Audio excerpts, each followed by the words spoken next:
All right, y'all.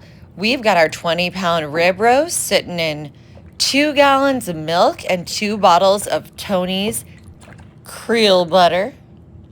Now I'm just going to grab my little injector here, and I'm going to grab some of that milk and butter mixture, and I'm going to just start injecting that into our meat, doing it into different layers and along the whole thing. Now we are just going to continue turning this and injecting it on all sides.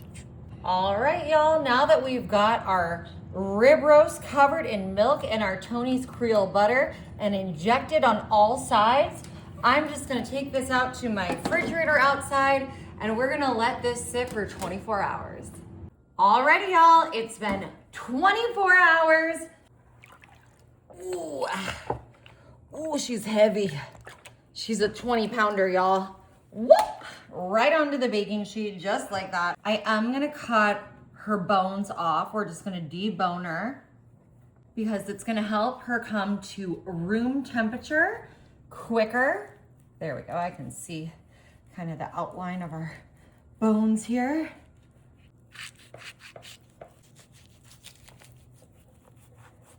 Ooh, yeah. You like that, Marty? I do. That is a gorgeous boned hunk of meat. Y'all, we're gonna save this. This is gonna be for a stew. I'm just gonna put that back in there for now. All right, y'all. Now I am just gonna take this silver skin off. They did a pretty good job getting this fat cap off here, but I'm just gonna get the little bit of silver skin and this little bit of like fatty fat down here off. Okay, so this particular piece of meat cost us $200, but it was on sale, y'all. Like normally this piece of meat would have cost like $400. And so since we had the opportunity to get her done for $200, we had to follow through on that. What a freaking bargain, am I right? Look at this fat. Ooh, yeah. Just get this fat off. All right, y'all. We're just gonna pat her dry.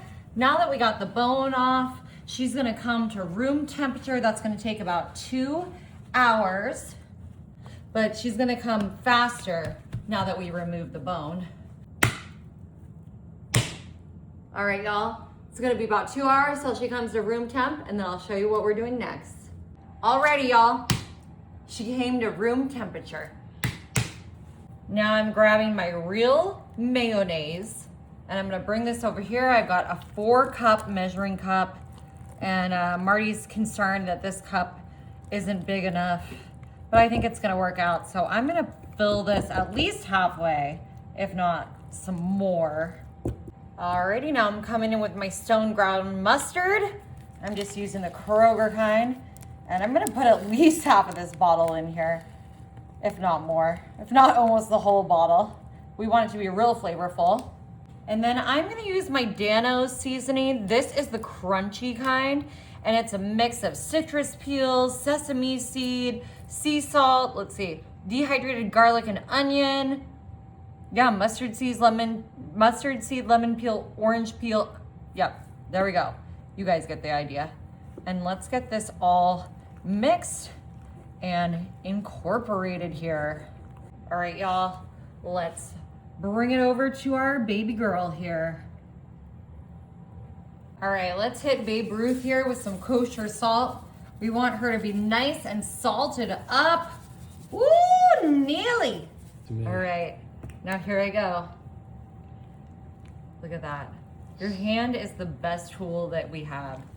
It was just thousands of years of development and engineering allow the hand to be the most perfect tool.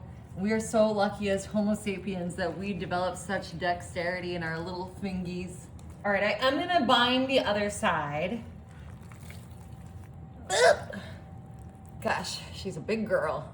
Let's use some coarse black pepper on here. Salt and Pepper, one of my favorite groups from the 90s. What a man, what a man, what a man, what a mighty good man. Hopefully that's Salt and Pepper. What do you think, Bertie? Did I nail it? 100% is. Okay, good. I was second guessing myself for a second there. Marty wanted me to put additional garlic. Our favorite seasoning of all. Rosemary. Rosemary O'Donnell. Heard she lives in Ireland now. What you think about that, Marty? Top of the morning to you, Rosie. Oh, that was good. Alrighty, time to season this side. Alrighty, the time has come for Big Bertha here to get on into the roasting pan. Alright, y'all. Woo! Just kidding. We're gonna cook this low and slow at 225 for as long as it takes. I'm gonna put a probe in her so we'll know when she gets to 115. Alrighty, y'all. It was about 4 hours. We did crank the heat up after 2 hours to 275. And then we just did a sear for about 5 minutes at the end at 500 degrees. And look at our beautiful, beautiful prime rib here. So prime. I'm just gonna cut into this. Ooh, I can see it. It looks amazing. Wow. And then we did let it rest for just a few minutes. Oh, look at that. Oh, that's beautiful. That is perfect. Yeah. Just cutting myself a piece now.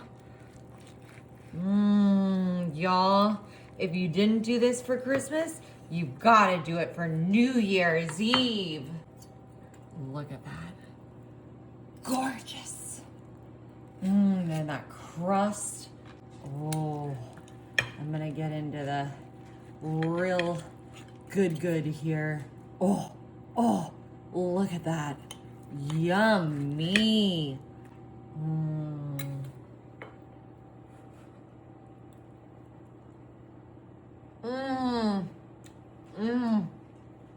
Y'all, this is the best way to make prime rib. You gotta try it.